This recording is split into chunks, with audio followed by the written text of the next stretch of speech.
दौलत के नशे में चूर भारतीय क्रिकेट बोर्ड और भारतीय क्रिकेट को कवर करने वाले भारतीय प्लस पाकिस्तानी यूट्यूबर्स, जिनका यह ख्याल था कि भारतीय क्रिकेट टीम अब उस नहज के ऊपर पहुंच चुकी है कि जहां पर दुनिया क्रिकेट की कोई दूसरी टीम भारत को नहीं पकड़ सकती। गुरूर के नशे में इस कदर भारतीय यूट्यूबर्स और पाकिस्तानी यूट्यूबर्स जनाब धुत हो चुके थे कि इनको भारत के अलावा दुनिया क्रिकेट में कोई और टीम नजर ही नहीं आती थी। लेकिन कुदरत का कानून है कि हर अरूज को जवाल है और हर जवाल को अरूज है। हर किसी का अच्छा वक्त भी आता है और बुरा वक्त भी आता है। पाकिस्तान क्रिकेट टीम बांग्लादेश से हारी, दुनिया ने कहा खत्म। पाकिस्तान क्रिकेट टीम इंग्लैंड से पहला टेस्ट मैच हारी, दुनिया क्रिकेट और खास तौर पर जो इंडियन क्रिकेट एक्सपर्ट्स थे और पाकिस्तानी कम इंडियन यूट्यूबर ज्यादा थे, उन्होंने कहा कि भाईजान जिस गड़े के अंदर पाकिस्तान क्रिकेट टीम गिरी है ना, यहां से उठ ही नहीं सकते। लेकिन फिर चीजों ने ऐसा टर्न खाया कि 10 दिनों के अंदर ही जो भारतीय क्रिकेट टीम आसमान को छू रही थी वो डाउन आना शुरू हो गई। पाकिस्तान क्रिकेट जो जमीन के अंदर धंस चुकी थी, इसका जनाब जो रिवाइवल है वो शुरू हुआ। और अब एक जानिब इंडियन क्रिकेट टीम तीसरा टेस्ट मैच न्यूजीलैंड के खिलाफ खेल रही है और दूसरे दिन के इख्तिताम पर भी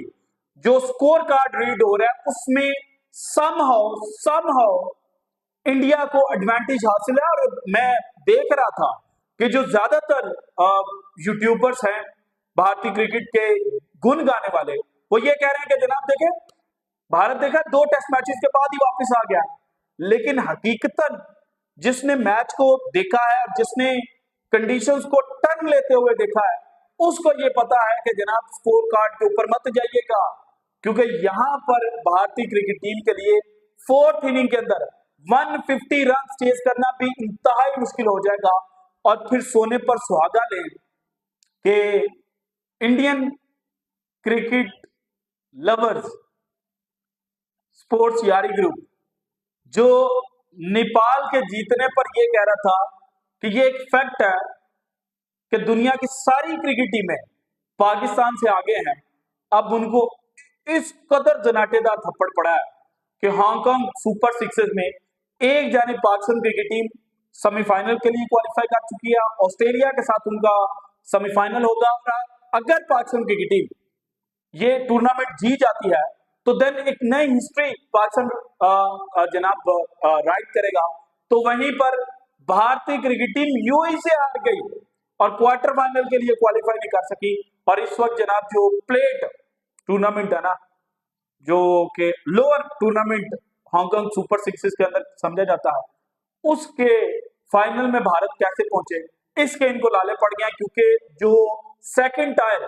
टूर्नामेंट था उसके मैच में भी इंग्लैंड के हाथों इंडिया को मार पड़ गई है। और दूसरी जानिब इंडिया वर्सेस न्यूजीलैंड, उस मैच के ऊपर जो एनालिसिस विक्रांत गुप्ता ने एक ट्वीट करके दिया है ना, और जिस तरह से उन्होंने विराट कोहली, रोहित शर्मा और भारत के जो बड़े बड़े सुपरस्टार्स हैं उनकी धज्जियां उड़ाई हैं, ये भी आज से पहले नहीं हुआ था। सो सबसे पहले अगर जनाब बात की जाए India versus New Zealand test match की, तो इंडिया ने आज जनाब जब फर्स्ट इनिंग में अपनी बैटिंग का आगाज किया, क्योंकि कल इनके 4 खिलाड़ी आउट हो चुके थे, शुभमन गिल और पंत जो हैं वो क्रीज के ऊपर थे, तो इनके दरमियान पार्टनरशिप जो है वो अच्छी देखने को मिली और ऑलमोस्ट 96 रन की जो पार्टनरशिप है वो पंत और गिल के दरमियान लगी। लेकिन जैसे ही पंत आउट हुए और 60 रन स्कोर करने के बाद, तो फिर जो भारतीय बैटिंग लाइनअप है वो अगेन रेत की दीवार साबित हुई। 180 के ऊपर 5वीं विकेट गिरी, 203 के ऊपर 6ठी, 204 के ऊपर 7वीं, 227 के ऊपर 8वीं, 247 के ऊपर 9th और 263 के ऊपर 10th विकेट गिरी। और भारत को जनाब जो लीड है वो अगेंस्ट न्यूजीलैंड हासिल हुई। लेकिन जो न्यूजीलैंड क्रिकेट टीम है,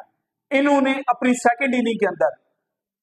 दूसरे दिन के अख्ताम पर 171 रन स्कोर कर दिए, 9 खिलाड़ी इनके आउट हैं। और अगर इनको जनाब मैच सिचुएशन के हिसाब से रीड किया जाए तो 143 रन का जो इस वक्त टारगेट है, अगर कल आते साथ ही 10वीं विकेट न्यूजीलैंड की गिरती है तो 144 रन का टारगेट जो है वो इंडियन क्रिकेट टीम को मिलेगा। लेकिन इस विकेट के ऊपर 140 अबव बहुत मुश्किल हो जाएगा। और अगर मैच स्टैट्स को रीड किया जाए तो इस ग्राउंड के ऊपर विखेंडे में फोर्थ इनिंग के अंदर जो हाईएस्ट रन चेज हुआ है वो आज से 24 साल पहले सन 2000 में साउथ अफ्रीका ने अगेंस्ट इंडिया चेज किया था और वो 160 ऑड रन थे। और उसके बाद यहां पर फोर्थ इनिंग्स के अंदर रन चेज इतनी बड़ी तादाद में नहीं है। और जिस तरह से भारतीय स्पिनर्स को टर्न मिला है और जिस तरह से विराट कोहली की शर्ट के ऊपर मट्टी नजर आ रही थी, सो यहां पर घड़े खुद चुके हैं। और अगर भारत की जो बैटिंग लाइनअप है वो फर्स्ट इनिंग की तरह चली तो भाईजान ये जो टेस्ट मैच है ये भी भारत हार जाएगा। और विक्रांत गुप्ता ने इस मैच के ऊपर जो अपना एनालिसिस देते हुए चीजें लिखी ना, उसमें सबसे पहले उनका जो ट्वीट है उसमें उन्होंने कल रात को ये ट्वीट की थी और कहा था, if this Virat run out isn't a brain fade movement then what is question mark, कि अगर ये विराट कोहली का run out brain fade movement नहीं है तो फिर क्या है। और स्टोरी आपको बताऊं, कल जब मैंने कहा ना कि विराट कोहली ऐसे लग रहा था कि डर रहे थे और नॉन स्ट्राइकर एंड के ऊपर जाना चाह रहे थे, तो उस वक्त हमारे जो जनाब भारतीय व्यूवर्स है ना वो बड़े नाराज हुए थे और उन्होंने फिर अपना जो मोहब्बत है वो गाली की सूरत में पेश किया। लेकिन अब इनके अपने विक्रांत गुप्ता साहब कह रहे हैं कि जनाब ब्रेन फेड मूवमेंट, और ब्रेन फेड मूवमेंट इन्होंने बड़ा जो जनाब सॉफ्ट वर्ड है ना वो इस्तेमाल किया। असल में ये कहने की कोशिश कर रहे हैं कि विराट कोहली डर रहे थे और डर की वजह से रन आउट हुए, क्योंकि वो चाहते थे कि वो जनाब जो रिमेनिंग बॉल्स हैं वो ना खेल सके। इसके अलावा विक्रांत गुप्ता का जो ट्वीट है उसमें कहते हैं, what's unravelling today isn't an overnight problem, this had been happening for a long time and mostly someone or the other would save India from batting collapses, but we thought all is well and if you dare speak about the cracks social media trolls would shut you down, pay now. अब विक्रांत गुप्ता का जो second tweet है इसमें ये कह रहे हैं कि ये जो कुछ आप अभी देख रहे हैं ना ये अचानक नहीं हुआ, बल्कि ये एक लंबे अरसे से चल रहा था, लेकिन कोई ना कोई खड़ा हो जाता था और बैटिंग कोलैप्स से भारत बच जाता था। और फिर जनाब अगर कोई बात की जाती थी किसी जर्नलिस्ट की जानिब से तो कहा जाता जो पेड ट्रोलर्स हैं वो पीछे पड़ जाते थे। और अब जनाब अपना जो पावर ऑफ मनी है ना वो शो करें, क्योंकि आप सब एक्सपोज हो गए हैं। और हकीकत भी यही है, अगर इंडियन क्रिकेट टीम के लेजेंड विराट कोहली, और सिर्फ इंडियन क्रिकेट टीम के नहीं है बल्कि all over the world legend के तौर पर उनको माना जाता है और हैं भी,